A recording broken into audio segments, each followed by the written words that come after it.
His name was Grigory. To the villagers, he was the shepherd's son, thin, strange, too quiet for a child. But the crows seemed to follow him. The wind bent differently when he walked. Some called it God's touch. Others whispered the devil's mark.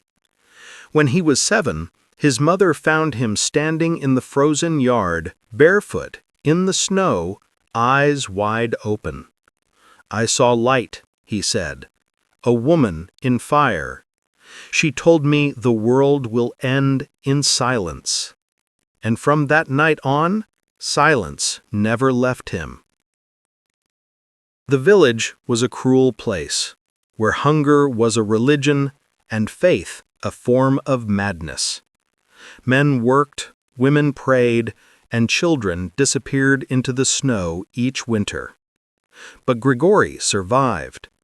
When the priest's horse broke its leg, he touched it, and it stood again. When the miller's wife fell ill, he whispered to her, and her fever broke. Miracles, they said. Yet miracles are dangerous in a place where envy grows faster than crops. The whispers began. "He is not a boy, he is a curse. He steals power from God. He speaks with spirits." At night, Grigory heard their prayers, not to save him, but to destroy him.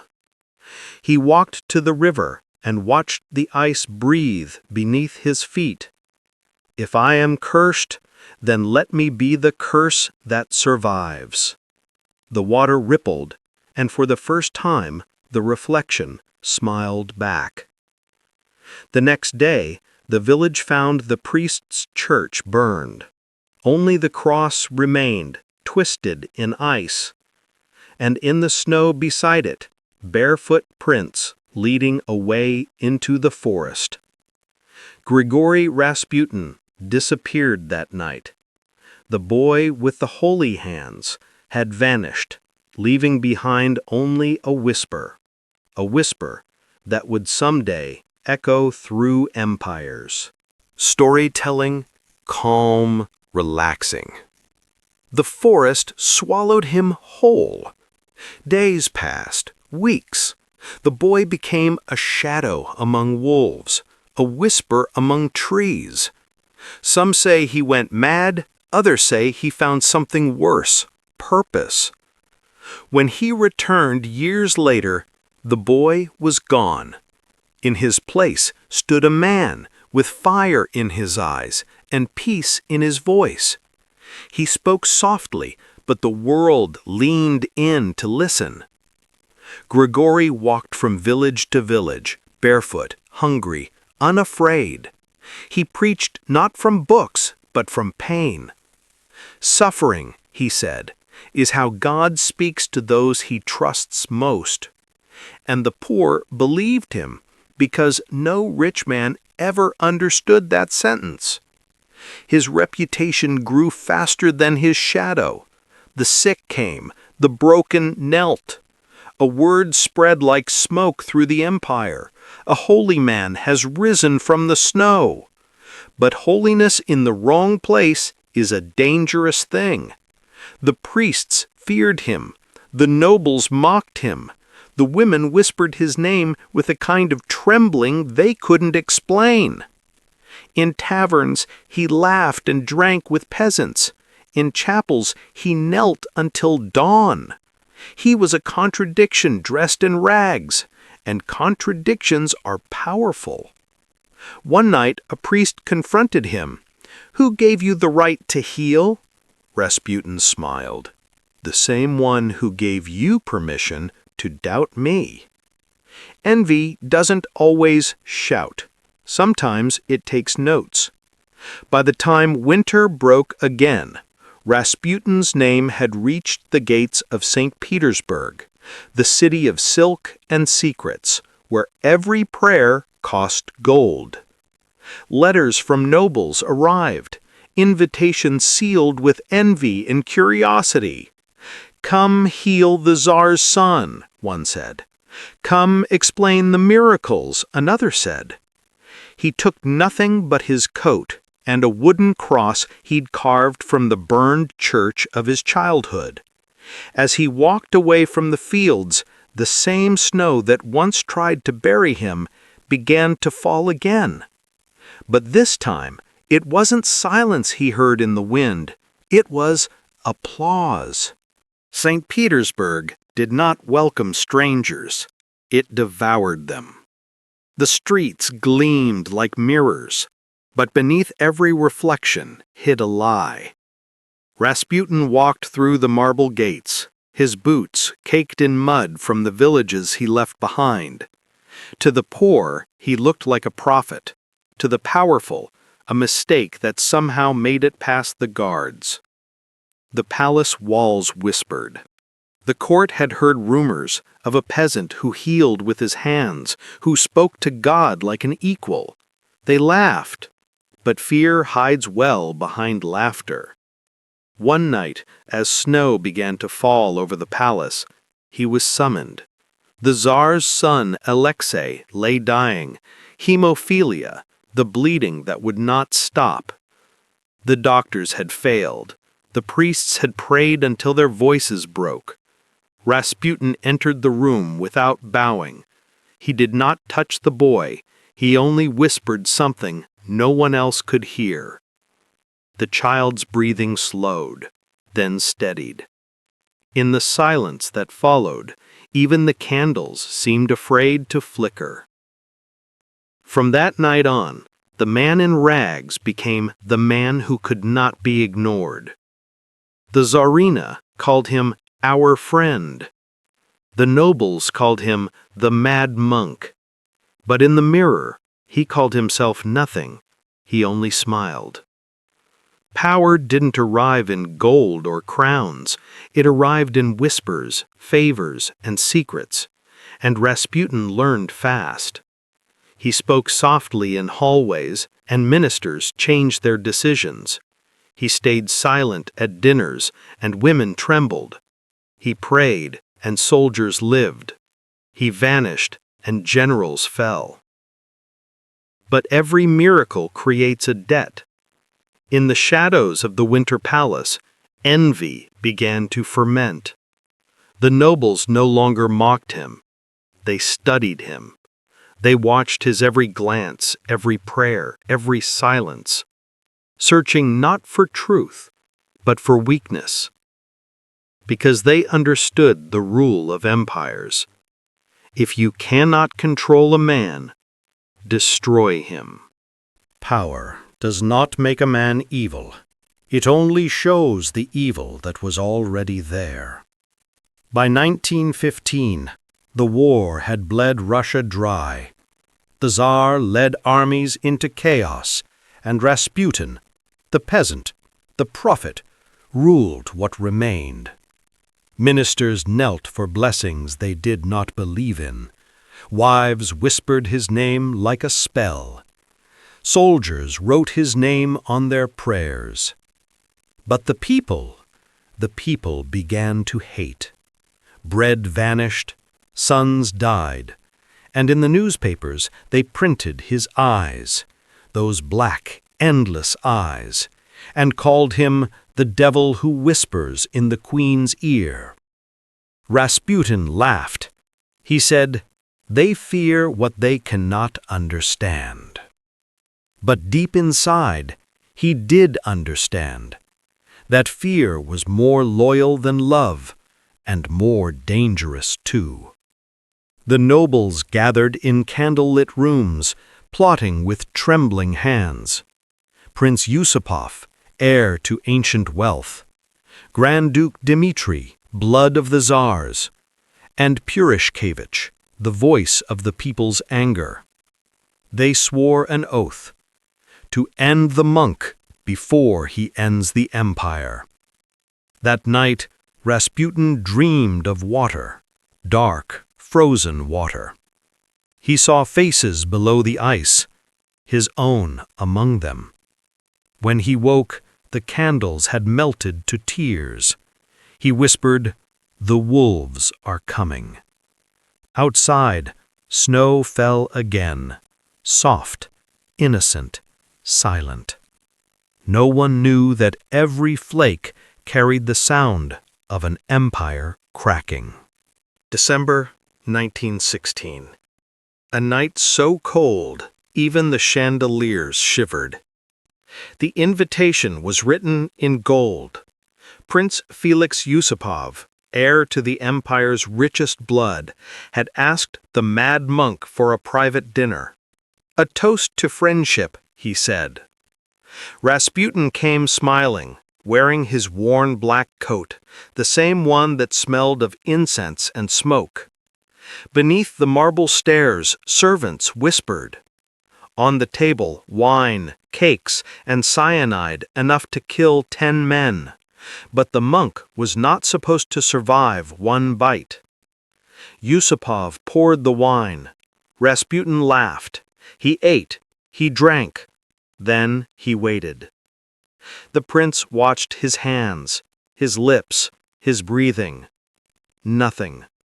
10 minutes. Rasputin smiled wider. You look pale, Felix. Are you feeling unwell? The laughter that followed was not human. Half joy, half death. Yusupov fled upstairs, trembling, whispering to the others, "He won't die! He just won't die!" They brought a revolver. Rasputin turned, still smiling. The gun cracked once, and the prophet fell. The men sighed in relief. They drank to victory. But when Yusupov returned to look upon the body, Rasputin's eyes opened. He stood up. He walked toward the door.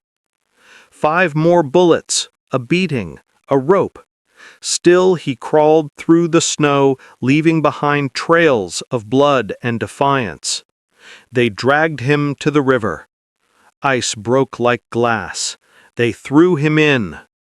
The ripples faded. By morning, the empire was silent again. But the whispers never stopped. The morning after his death, the river refused to freeze. Fishermen swore they saw bubbles beneath the ice. Some claimed they heard whispers, a prayer, a curse, or both. The police found his body days later, frostbitten hands still clenched, eyes open, staring at something no one else could see. Official reports said he drowned. Others said bullets, poison, knives. The truth? No one dared to write it, because everyone who spoke of him began to fall, one by one. Ministers who mocked him were dismissed. Nobles who plotted his death were exiled, or worse. Even the Tsar himself, the emperor who thought he ruled Russia, was now trapped in a war that bled his nation dry. The Tsarina locked herself away, whispering his prayers, clutching the beads Rasputin had once blessed. Letters surfaced, some real, some forged, claiming Rasputin had predicted it all. If I die, the Tsar will fall within 2 years. And he was right. The empire cracked like ice on the Never River. The revolution swept through the streets, tearing down thrones, names, and gods. But still, the river never froze that winter. They said the water was too restless. They said it carried his soul. They said in the quietest hours of night, you could still see him walking on the riverbank, coat torn, eyes burning like a dying star. Because legends do not die. They wait. They whisper until history forgets to call them lies. The empire did not die with Rasputin. It simply forgot how to live. 1917, the year of hunger and silence. The streets of St. Petersburg, now called Petrograd, were filled not with soldiers, but with ghosts wearing rags. Men who once bowed to thrones now carried rifles. Women who once prayed for miracles now demanded bread. And above it all, a single rumor spread like wildfire. Rasputin cursed the royals. His death has poisoned the blood of Russia. The Tsar, far away on the front, wrote letters that no one read. The Tsarina, alone in the palace, prayed to a photograph of the man she'd once called our friend. But prayers no longer mattered. The empire had become a theater of shadows, where every face was masked, every loyalty uncertain. Soldiers marched through streets once paved for kings. Statues toppled, bells stopped ringing. In their place, chants, slogans, songs of rebellion. The people burned the portraits of nobles, but not of Rasputin. They hung his image beside saints and soldiers, half fear, half faith. To some, he was proof that power corrupts. To others, proof that power cannot die. And so Russia became an empire of shadows, where truth and myth danced together, and no one remembered which one led first. There is a silence that only comes before an ending. The Romanov dynasty, 3 centuries of divine rule, ended in a basement. No trumpets, no prayers, only whispers. July 1918, a cold night in Yekaterinburg. The Tsar, the Tsarina, their children, all gathered, told they would be photographed for safety. The soldiers entered. One of them read a single sentence, the last order of a dying government. And then, gunfire. It was quick, but history is not merciful. The bullets echoed down the corridor like a confession. Outside, Russia was already changing its name, its flag, its soul. And yet even the new rulers could not silence the legend that refused to die. Because in the ashes of every fallen crown, people saw his face, the mad monk who warned, "If I die, the Tsar will fall within 2 years." They buried the royals in secret graves. They buried Rasputin in whispers. But both refused to stay buried. The peasants still told stories by firelight of the man who saw through kings, who rose from dirt and reached the throne, and who cursed it with his final breath. Some said his ghost followed the royal train that last night, walking barefoot through the snow, eyes glowing, as if to witness the prophecy unfold. The curse was not magic. It was truth. The empire had betrayed itself long before the monk ever did. And when the crowns fell, Russia finally woke from its dream, only to find the nightmare had already begun. They thought the revolution had erased him. But you cannot kill an idea, especially one born from fear. The new rulers tore down palaces, burned churches, renamed cities. Yet in the deepest corners of Petrograd, someone kept leaving candles by the river. A single word carved into the ice, Rasputin. At night, guards swore they saw figures walking along the riverbank, one man barefoot, robes frozen to his skin. When they fired their rifles, the bullets shattered the ice, but never found a body. In the factories, workers began whispering stories again. They said, "He's back. He never left. He's watching." And every accident, every mysterious fire, every unexplained death became his doing. The party called it superstition. But superstition has a way of surviving truth. In secret archives, letters surfaced, photographs of Rasputin's corpse, eyes still open. Someone had written across one, "Not dead, not yet." One winter night, a young officer posted to guard the frozen river vanished. His footprints ended at the edge of the ice. They found his rifle. They found his hat. And carved into the frost beside it, "Blessed are those who drown." The higher-ups banned his name from being printed, but that only made the whispers louder. Because sometimes the ghost you bury in history is the one that refuses to stay silent. And in the echo of every speech, in the silence before every purge, they said you could still hear his laugh, distant, low, and wet, carried by the river that never froze.